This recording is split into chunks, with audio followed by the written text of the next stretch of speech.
मेरा नाम शोएब आफ्ताब है। मैंने नीट 2020 का एग्ज़ाम दिया था। मेरा जो मार्क्स आ रहा है वो 720 है और इससे जो मेरा रैंक आया है वो AIR 1 है। नीट 2020 का जो पेपर था वो सिंपल था पिछले ईयर्स के कंपैरिजन में।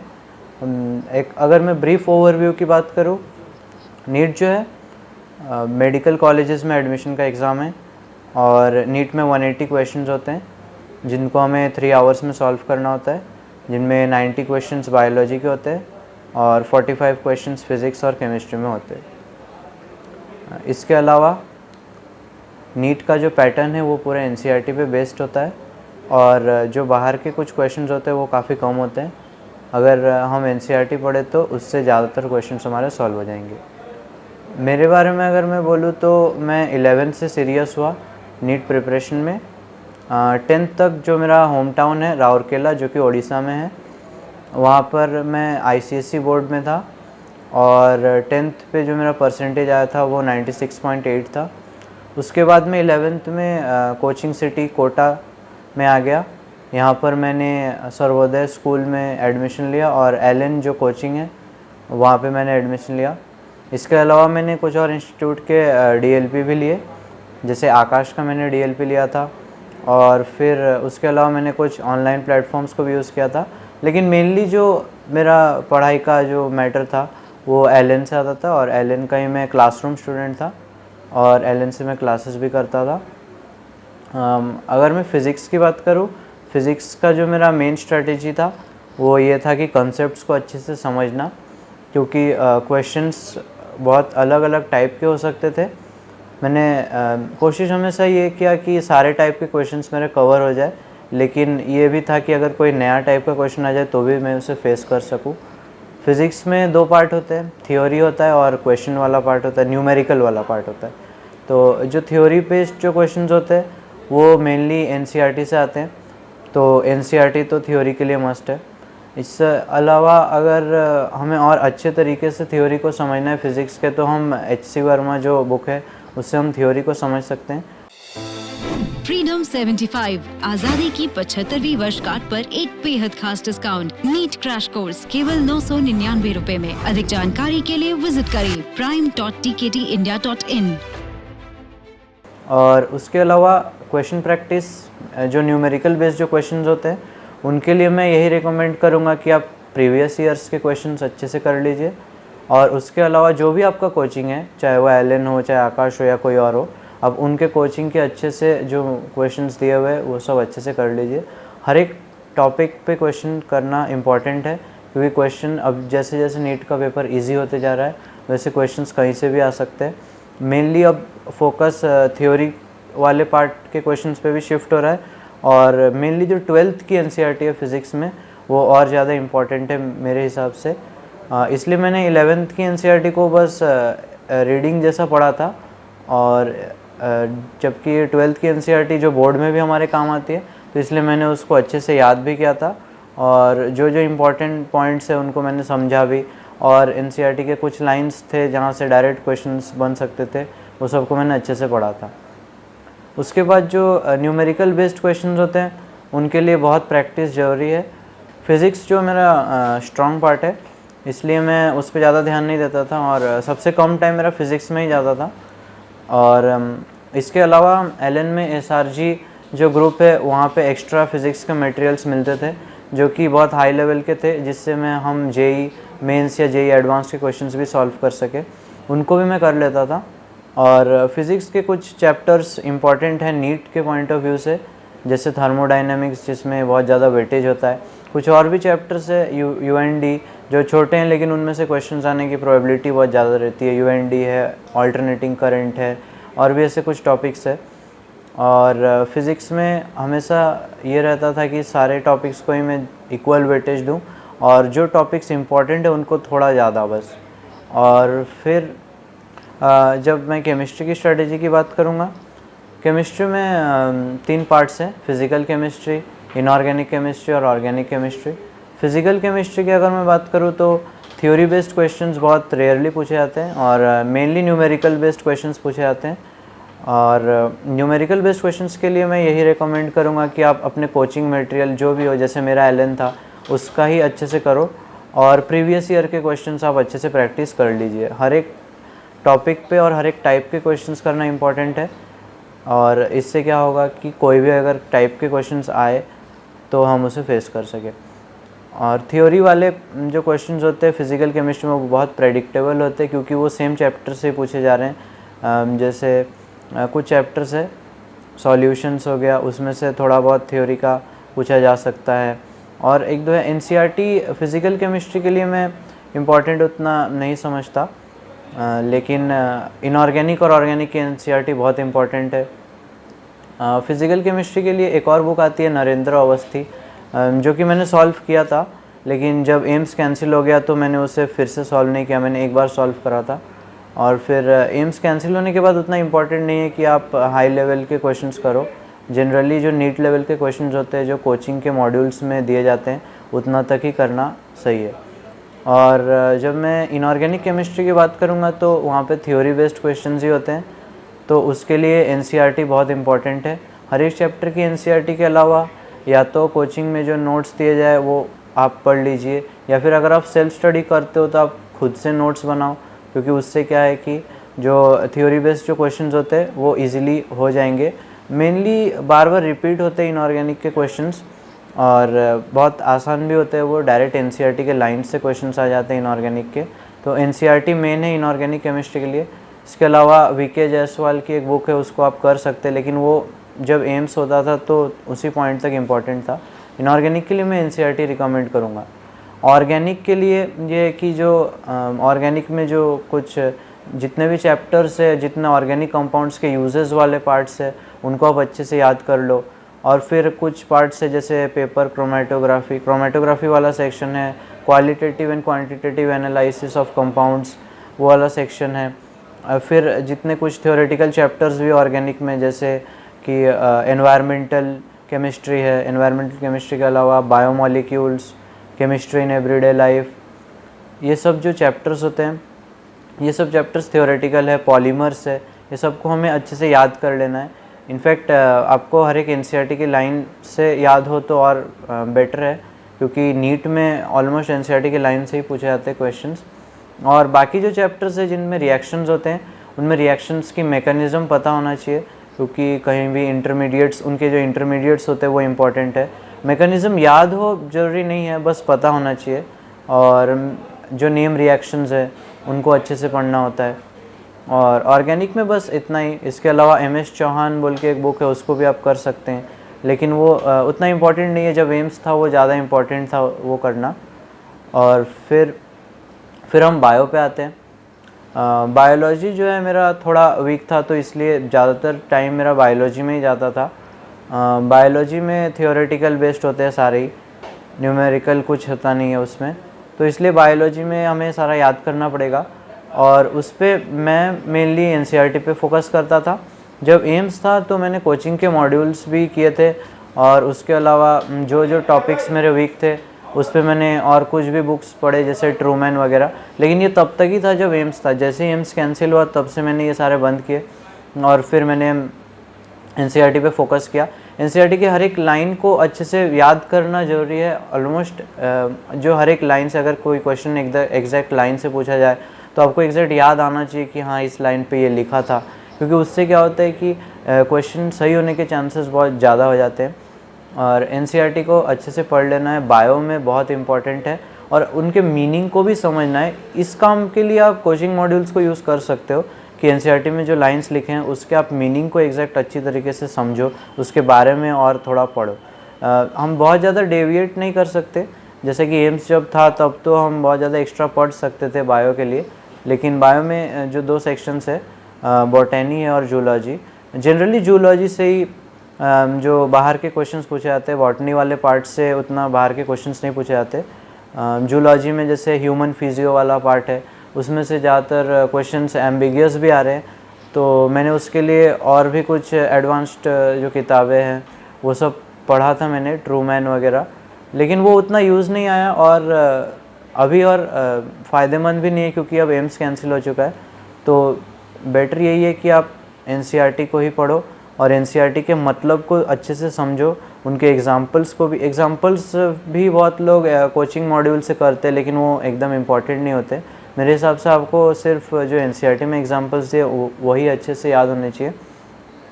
कुछ टॉपिक्स है जैसे मॉर्फोलॉजी, एनाटॉमी है, उनके लिए चार्ट्स बनाना बेटर है, जैसे एनिमल डाइवर्सिटी है, प्लांट डाइवर्सिटी है, ये सब एग्जैक्ट याद करना थोड़ा मुश्किल हो सकता है, थ्योरी वाले पार्ट से याद करने से कन्फ्यूजन हो सकती है। तो इसलिए मैंने बहुत सारे चार्ट्स उसके बनाए थे।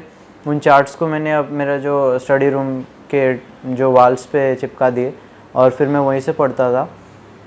पीरियोडिक टेबल भी मैंने चिपकाया था, जैसा कि इस साल क्वेश्चन भी आया था एक पीरियोडिक टेबल पे जो कि नेम्स पे बेस्ड था, और 7th पीरियड के नेम्स जो कि जनरली पढ़ाए नहीं जाते लेकिन वहाँ से क्वेश्चन आया था, तो वो पीरियोडिक टेबल था मेरे घर के वॉल्स पे, तो इसलिए वो सही हुआ। तो इम्पॉर्टेंट ये है कि आप ज़्यादातर चीज़ों के चार्ट्स बनाओ। कोई चीज़ आपको अगर समझ नहीं आती है तो आप अपने टीचर से पूछो, उसके बारे में शॉर्ट नोट्स आप बना सकते हैं। मैं बहुत शॉर्ट नोट्स बनाता था, फिज़िक्स में भी मैं बहुत शॉर्ट नोट्स बनाता था। अगर कोई एक टाइप के प्रॉब्लम्स जो होते हैं उनको अगर मुझे सॉल्व करने में प्रॉब्लम आ रही है तो मैं उस पर बहुत सारे शॉर्ट नोट्स बनाता था। फिर नीट का जो लेवल है वो धीरे धीरे इजी होते जा रहा है, लेकिन हमें हमेशा प्रिपेयर रहना है कि अगर वो थोड़ा हार्ड भी आए तो हमें प्रिपेयर करना है उसके अकॉर्डिंग। आने वाले जो नीट 2021 के जो एस्पिरेंट्स है उनको मैं ये रेकमेंड करना चाहूँगा कि वो कोई भी प्रॉब्लम्स आए, जैसे इस साल कोरोना का प्रॉब्लम हुआ था, तो आप अपने जो पाथ से डेविएट मत होना। आप अगर अपने गोल पे फोकस्ड रहते हो तो फिर आपको सक्सेस पाने से कोई नहीं रोकेगा। और मैं ये कहूँगा कि चाहे जितने भी मुश्किल आए आप अपने पाथ पे ही रहना है और फोकस्ड रहना है और डिस्ट्रैक्ट नहीं होना। जैसे और अगर मैं स्मार्टफोन्स के लिए यही कहना चाहता हूँ कि अगर आप स्मार्टफोन्स को अच्छे से यूज़ करते हैं तो आपको फ़ायदा होगा। और सोशल मीडिया से मैं अगर खुद की बात कहूँ तो मैं व्हाट्सएप पे एक्टिव था लेकिन एफबी पे नहीं था, इंस्टा पे नहीं था। व्हाट्सएप को आप यूज़ कर सकते, जैसे मुझे जो भी डाउट्स होते थे मैं सारे जो हमारे टीचर्स को मैं व्हाट्सएप पे भेजता था और सर भी हमारे बताते थे। तो अगर आप स्मार्टफ़ोन का अच्छे से यूज़ करोगे तो उस पर कोई बुराई नहीं है, आप स्मार्टफ़ोन रख सकते हो मेरे हिसाब से। और आने वाले एस्पिरेंट्स को मैं रिकमेंड करूँगा कि आप थोड़ा टाइम मैनेजमेंट पे भी ध्यान दो। स्टार्टिंग में मुझे भी दिक्कत होती थी टाइम मैनेजमेंट में, फिर धीरे धीरे मैंने मेरे लिए जो सीक्वेंस रहता था, मैं पहले हमेशा फ़िज़िक्स करता था, फिर बायो और फिर केमिस्ट्री। ज़रूरी नहीं, ज़्यादातर बच्चे बायो पहले करते हैं, ऐसा कुछ ज़रूरत नहीं है। मेरे हिसाब से मेरा फिज़िक्स स्ट्रॉन्ग था तो मैं पहले वो करता था। आपका जो भी स्ट्रॉन्ग हो या आपको जो भी अच्छा लगे आप वैसे करो, लेकिन आपका टाइम जो 3 आवर्स का टाइम है उसको माइंड पे रखना है, क्योंकि 180 क्वेश्चंस आपको 180 मिनट्स में करने हैं, यानी एक क्वेश्चन को आपको 1 मिनट में। अगर किसी क्वेश्चन में टाइम ज़्यादा लगता है तो आपको दूसरे क्वेश्चन में टाइम कम लगा के उसको मैनेज करना ही है। और किसी भी क्वेश्चन में ज़्यादा 3-4 मिनट से ज़्यादा हम नहीं दे सकते, ये इम्पॉर्टेंट है। Hello friends, my name is Akanksha Singh and I secured AIR 2 in NEET UG 2020. I have got 720 out of 720. So I would like to tell about the paper examination first. So NEET UG 2020 का जो paper था it was quite on the easier side. So only few questions were moderate. Otherwise जो पूरा paper था वो काफ़ी easier side पे था. मैंने उन पूरा पेपर 1 hour 45 minutes में complete कर लिया था. उसके बाद मैंने OMR बबल किया. मैं अगर स्ट्रैटेजी वाइज बात करूँ, individual I will tell you about each and every topic, और हर टॉपिक में मैंने कैसे कवर किया था, that is what we will discuss today. तो सबसे पहले I will talk about physics. तो फिज़िक्स में बेसिकली मेरे टाइम पे, जैसे अभी एम्स को जो है, एम्स दिसंबर 2019 में ही हटा है, उसके पहले एम्स का एग्ज़ाम भी होने वाला था और जिपमर भी होने वाला था, तो उसमें फ़िज़िक्स जो है वो काफ़ी हायर लेवल पे पूछी जाती है।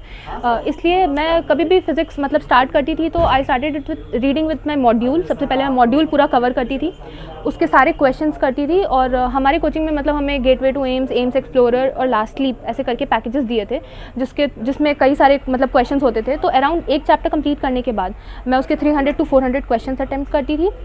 और इस तरह से मैं पहले मतलब अपने मॉड्यूल कंप्लीट करती थी। उसके बाद से मैं एनसीईआरटी पे जाती थी। एनसीईआरटी को पूरा थॉरोली मैं रीड करती थी, उसके इंटरनल जितने क्वेश्चंस हैं सारे कवर करती थी और फिर जितने एडिशनल एक्सरसाइज है पीछे वो करती थी।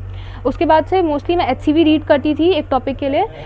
जितने भी मतलब मैकेनिक्स में अगर बात करूँ तो मैकेनिक्स में मैंने एचसीवी की पूरी थ्योरी करी है और जितने एक्सरसाइज होते हैं वो किया है।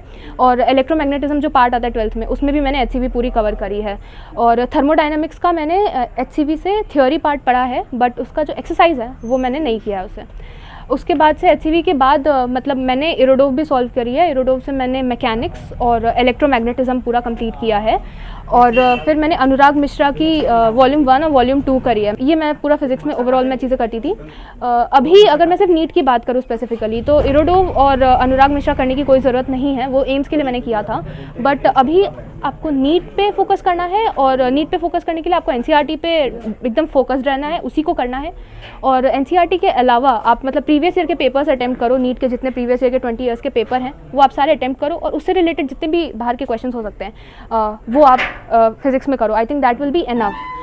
मैंने अपने टाइम पे जेई मेंस के भी प्रीवियस ईयर के मॉक पेपर्स अटेम्प्ट किए थे और जेई एडवांस के भी मैं मॉक पेपर्स जो हमारे कोचिंग में होती थी वो करते थी नीट के अलावा। Now will come to chemistry. Chemistry में 3 पार्ट्स होते हैं mainly, inorganic, organic and physical chemistry. Inorganic में इट्स ऑलमोस्ट लाइक बायोलॉजी। तो इनऑर्गेनिक में आप एनसीईआरटी पे स्टक कर सकते हो क्योंकि नीट में एनसीईआरटी से बाहर इनऑर्गेनिक बिल्कुल भी नहीं पूछी जाती है। तो आप एनसीईआरटी पे फोकस्ड रहो इनऑर्गेनिक में। एनसीईआरटी में मतलब मैं क्या करती थी कि जैसे पी ब्लॉक था 12th में, वो एनसीईआरटी में अप्रॉक्सीमेटली 40 पेजेस में है, तो उसको मैं शॉर्ट नोट्स में बना लेती थी जैसे 3-4 पेजेस में ही, और उसके बाद तो अपने रूम के वॉल पे चिपका लेती थी या फिर मैं उसको बार बार रिवाइज करती थी। तो उससे रिवीजन की फ्रीक्वेंसी काफ़ी ज़्यादा बढ़ जाती थी। तो उसके लिए आप इनऑर्गेनिक के लिए आप शॉर्ट नोट्स बनाओ तो वो ज़्यादा आपको हेल्प करेगा। दूसरा, आप माइंड मैप्स बना सकते हो और अपने रूम में अपने वॉल पे पेस्ट कर सकते हो कहीं पे, ताकि आप डेली उसको देखो। तो इनऑर्गेनिक में मेरा यही स्ट्रैटेजी रहेगा कि आप मतलब बार बार रिवीजन करो। फ्रीक्वेंट रिवीजन बहुत इंपॉर्टेंट है, उससे आपकी स्पीड भी काफ़ी बढ़ेगी। और बाकी इंडिविजुअल टॉपिक्स में बात करूँ, जैसे एस ब्लॉक है, पी ब्लॉक है, डी एंड एफ ब्लॉक है, जो ब्लॉक केमिस्ट्री है, उसको आप जितना ज़्यादा मतलब एक ब्लॉक, जैसे हमारे टीचर से पढ़ाते थे तो एक ब्लॉक में पहले उसकी जनरल प्रॉपर्टीज़ बता देते थे, उसके बाद इंडिविजुअल हम पीरियड्स पे जाते थे और इंडिविजुअल ग्रुप्स पे पढ़ते थे। तो उस तरह से भी आप स्ट्रैटेजाइज कर सकते हो इनऑर्गेनिक के लिए। फ्रीडम 75 आजादी की 75वीं वर्षगांठ पर एक बेहद खास डिस्काउंट। नीट क्रैश कोर्स केवल 999 रुपए में। अधिक जानकारी के लिए विजिट करें prime.tktindia.in। उसके बाद से अगर फिजिकल केमिस्ट्री की बात करें तो physical is almost like physics. तो उसमें क्वेश्चन प्रैक्टिस ही सबसे ज़्यादा इंपॉर्टेंट हो जाती है। तो उसमें सबसे पहले तो आप क्या करो कि पूरा मतलब जो भी एनसीईआरटी में थ्योरी दिया हुआ है वो कवर कर लो। उसके बाद से जो भी आपके मॉड्यूल हैं, जो भी आप रेफर करते हो, वो पूरा कंप्लीट करो। फिर उसमें खूब सारी क्वेश्चन प्रैक्टिस कर सकते हैं और मैं नोट्स भी अपने पढ़ती थी। ऐसे कोई मैंने अदर बुक सॉल्व नहीं किया है। उसके बाद से ऑर्गेनिक केमिस्ट्री की बात करें तो ऑर्गेनिक केमिस्ट्री मतलब काफ़ी कंसेप्चुअल पार्ट होता है। उसमें कई सारे मैकेनिज्म होते हैं, रिएक्शन मैकेनिज्म। तो वो रिएक्शन मैकेनिज्म कवर करने के लिए मैं अपने नोट्स रेफर करती थी। बाकी अदरवाइज़ अगर वो नहीं हो पाता था तो मैं कुछ पीटर साइक्स से भी पढ़ती थी। पीटर साइक्स में काफ़ी अच्छा दिया हुआ है, उससे कॉन्सेप्चुअल क्लैरिटी बहुत अच्छी आती है। और पीटर साइक्स के अलावा मैंने ज़्यादा बुक्स, मैंने सिर्फ क्वेश्चन प्रैक्टिस के लिए बुक्स की हैं। और अदरवाइज़ मैं जेई एडवांस के इसमें भी मॉक पेपर्स करती थी। उससे मतलब रिएक्शन के मतलब मैकेनिज्म का काफ़ी अच्छा आइडिया लगता है, तो वो भी आप कर सकते हो। बट नीट के लिए I won't suggest that. NEET के लिए तो स्पेसिफिकली एनसीईआरटी के जितने नेम्ड रिएक्शंस हैं, आप एक शॉर्ट नोट्स बनाओ और उसमें रिएक्शन का नाम और रिएक्टेंट से जो प्रोडक्ट बन रहा है वो आप पूरा नोट डाउन कर लो और एक वो नोट रखो अपने पास और उसको रिवाइज करो। तो आपके माइंड में, बैक ऑफ द माइंड आपके वो मैकेनिज्म होना चाहिए, बट फ्रीक्वेंटली आपके दिमाग में जो चीज़ आनी चाहिए वो तुरंत रिएक्टेंट और उसका प्रोडक्ट है। तो इस तरह से आप शॉर्ट नोट्स बना के ऑर्गेनिक को ईजिली रिवाइज कर सकते हो, बट समझने के लिए मैकेनिज्म आपको पूरा क्लियर होना चाहिए। उसके बाद से now will come to biology. तो बायोलॉजी में तो ऑलमोस्ट 90 में से 85 to 86 क्वेश्चंस जो हैं वो एनसीईआरटी से आते हैं। तो अगर आप स्पेसिफिकली नीट के लिए फोकस्ड हो तो आपको एनसीईआरटी के अलावा कुछ और करने की ज़्यादा ज़रूरत नहीं है। लेकिन अगर 2-3 क्वेश्चन का आपको एच चाहिए और आपको बहुत अच्छी रैंक चाहिए तो उसके लिए आप कोचिंग के मॉड्यूल, जो भी आप कोचिंग ज्वाइन कर रखा है आपने, उसके मॉड्यूल पढ़ सकते हो। वो आपको डेफिनेटली वो 2-3 क्वेश्चन में एच देगा। दूसरा, एनसीईआरटी में मैंने अपनी फ्रेंड से ये चीज़ सीखी थी। वो क्या करती थी, जो एनसीईआरटी में साइड में काफ़ी स्पेस होता है बायोलॉजी के एनसीईआरटी में, तो आपने कहीं से एक्स्ट्रा कोई टॉपिक पढ़ा या फिर प्रीवियस ईयर का कोई क्वेश्चन सॉल्व किया और आपको लगता है कि आपको नहीं आता था, तो वो उस स्पेस में लिख देते थे और उससे रिलेटेड कोई और कंटेंट, एक्स्ट्रा कोई कंटेंट है आपने किसी बुक से पढ़ा तो वो भी वहाँ पे लिख देते थे। तो लास्ट में मतलब लास्ट तक आते आते एनसीईआरटी ऑलमोस्ट जो जितने किनारे की स्पेस हुआ करते थे मेरे पूरे भर जाते थे। तो लास्ट में वो मेरे को रिवाइज करने में बहुत हेल्प होती थी। अगर मैंने एनसीईआरटी से रिवाइज कर लिया तो मेरा पूरा ऑलमोस्ट वो चैप्टर हो जाता था, तो बार बार मुझे मॉड्यूल नहीं खोलना पड़ता था। तो ये स्ट्रैटेजी आप भी अपना सकते हो। दूसरा, बायोलॉजी में मैंने कैम्बल पढ़ी है क्योंकि मैंने ओलंपियाड्स भी दिए थे। तो अगर आप ओलंपियाड्स के लिए और KVPY के लिए फोकस कर रहे हो तो Campbell is a good book, but if you are focusing only NEET then I don't suggest it because it's quite lengthy book and it's written for mainly for olympiads. तो उस purpose से अगर आप पढ़ रहे हो तो कैम्बल पढ़ सकते हो। अदरवाइज आप NCERT पे स्टक करो, प्रीवियस ईयर के क्वेश्चंस करो, मैक्सिमम क्वेश्चन प्रैक्टिस करो ताकि आपकी स्पीड बढ़े। और दूसरा, क्वेश्चन प्रैक्टिस के अलावा आप मतलब मॉड्यूल भी अगर आपके पास टाइम है तो आप पढ़ लो। बट बायोलॉजी में मैं स्पेसिफिकली कहूँगी कि NCERT का रिवीजन इज़ अ मस्ट। मतलब लास्ट तक आते आते बायोलॉजी के एक टॉपिक पे ऑलमोस्ट मैंने 20 से 25 बार रिवाइज तो कर लिया था। 20 बार तो मैंने किया था हर चैप्टर रिवाइज। नाउ आई मतलब ये तो मतलब था कि पूरा स्ट्रैटेजी की किस तरीके से आप इंडिविजुअल सब्जेक्ट्स में पढ़ सकते हो। नेक्स्ट, अगर मैं अपने बारे में बताऊँ तो क्लास 10th तक मैंने कसिया कुशीनगर से पढ़ाई करी है, नवजीवन मिशन स्कूल से। और कोचिंग मैं आकाश गोरखपुर में करती थी जो कि अराउंड 70 किलोमीटर्स था मेरे घर से। तो मैं बाई बस ही ट्रैवल करती थी, तो उस वजह से काफ़ी प्रॉब्लम्स होती थी और एजुकेशन का भी यहाँ पे स्कोप उतना ज़्यादा नहीं था। तो 11th-12th में me and my father we move to Delhi. तो पापा ने वॉलंटरी रिटायरमेंट ली थी एयरफोर्स से और हम दोनों मतलब दिल्ली में ही रहे थे। और मैंने स्मार्टफोन भी अवॉइड किया था, मैं नहीं रखती थी। मेरा कोई सोशल मीडिया अकाउंट भी नहीं है FB, ट्विटर या इंस्टाग्राम पे। तो आप भी जितना अवॉइड कर सकते हो उसको करो। बाकी हमारे हॉस्टल में एक कॉमन कंप्यूटर था, तो जिससे मैं यूट्यूब पे कोई वीडियो मुझे देखनी है स्टडी से रिलेटेड कंटेंट तो वो मैं देखती थी। और उसके अलावा मतलब मैं नरेंद्र मोदी से काफ़ी इंस्पायर्ड हूँ तो मैं उनको सुनती थी। और संदीप माहेश्वरी वो एक मोटिवेशनल स्पीकर हैं तो मैं उनको भी सुनती थी। और मुझे म्यूज़िक बहुत पसंद है तो मैं गाने सुनती रहती थी अरिजीत सिंह के, अपने माइंड को मतलब बूस्ट रखने के लिए।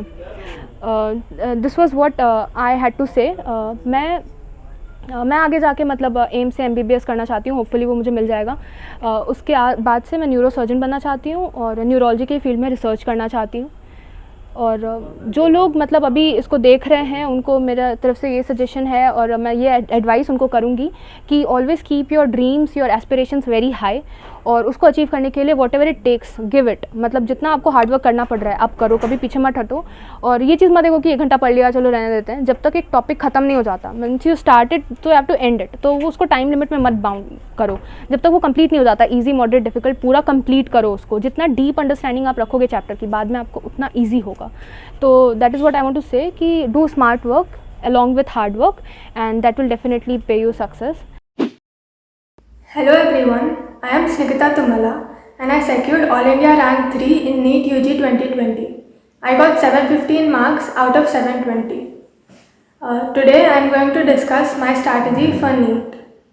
So as all of you know, the question paper of NEET has 180 questions, 90 questions from biology, 45 each from physics and chemistry. The duration of the test is 3 hours and for each right answer we get +4 marks and for each wrong answer 1 mark is deducted from the total score. So first let's start with physics. For physics I did the class notes, NCERT and the coaching material. I solved each and every problem of the coaching material and I was thorough with all of them. You could ask me any question anytime and I could give you the answer. I would advise not to waste time on reference books like H.C. Verma, as most questions in them are of very high level and are not necessary to get through NEET. Most questions are like direct formula based questions and it's very important to memorize all the formulae. So I made note of all the formulae at one place, like around 3 to 4 pages, and revised them many times. I also made note of the questions I couldn't solve easily and revised them also many times. I solved the NCERT examples, exercises and additional exercises given at the end of the chapter.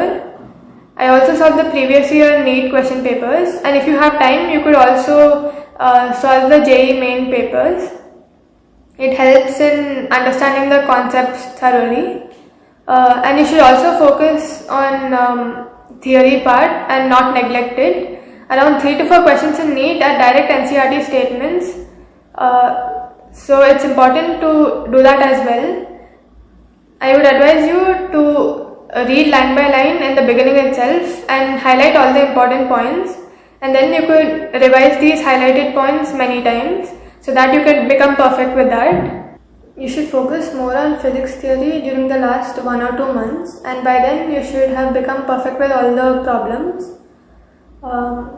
So that's it for physics. Coming to chemistry, I practiced mostly from the coaching modules, NCERT at your fingertips, and also I solved previous year question papers. I'll divide chemistry into 3 topics: physical, inorganic and organic. For physical, I just did the class notes and practice from coaching modules. Practice is very important for physical chemistry. NCERT is not that important. You can have a reading at the beginning and highlight all the important points and revise these highlighted points many times.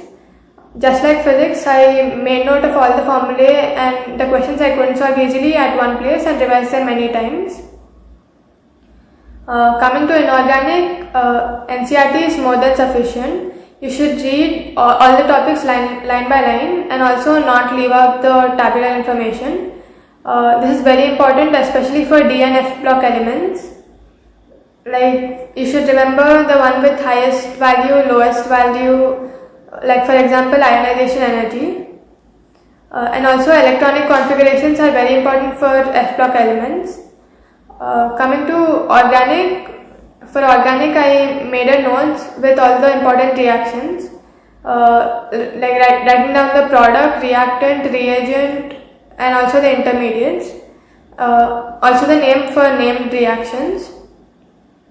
You could learn some extra reactions in organic, but you should not deviate much. You can solve the previous year question papers to get an idea of the extra reactions and learn them itself. You should also properly read qualitative, quantitative analysis and purification of compounds. Also biomolecules, polymers and chemistry and everyday life. For these topics you should read line by line, just like you would do for inorganic and biology. For biology, NCERT is the Bible. More number of revisions is the key in biology, so you should try and revise as many times as possible. I read the NCERT around 20 to 25 times before NEET. Speed is also important, so you should try and practice as quickly as possible and try to complete the paper in around 45 minutes, 50 minutes maximum. Freedom 75 आजादी की 75वीं वर्षगांठ पर एक बेहद खास discount NEET crash course केवल 999 रुपए में। अधिक जानकारी के लिए विजिट करें prime.tktindia.in। I used to practice questions from Dr. Ali, NCERT at your fingertips, DPP and also previous year papers. You should focus on your weak areas in each topic first and then go to the easier parts, rather than starting from the introduction and then going up to the end. This way you'd be more confident and you'd be able to finish the easier ones also quickly.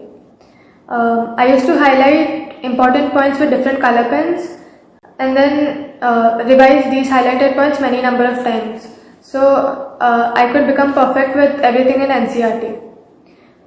It's not needed to read beyond NCERT in all the chapters. You can solve the previous year papers and get an idea of where they're asking beyond NCERT and read only those areas. So for morphology, NCERT examples are sufficient. For other topics such as genetics, evolution, human physiology, human reproduction and biotechnology, you might have to do a little bit extra and read your coaching modules.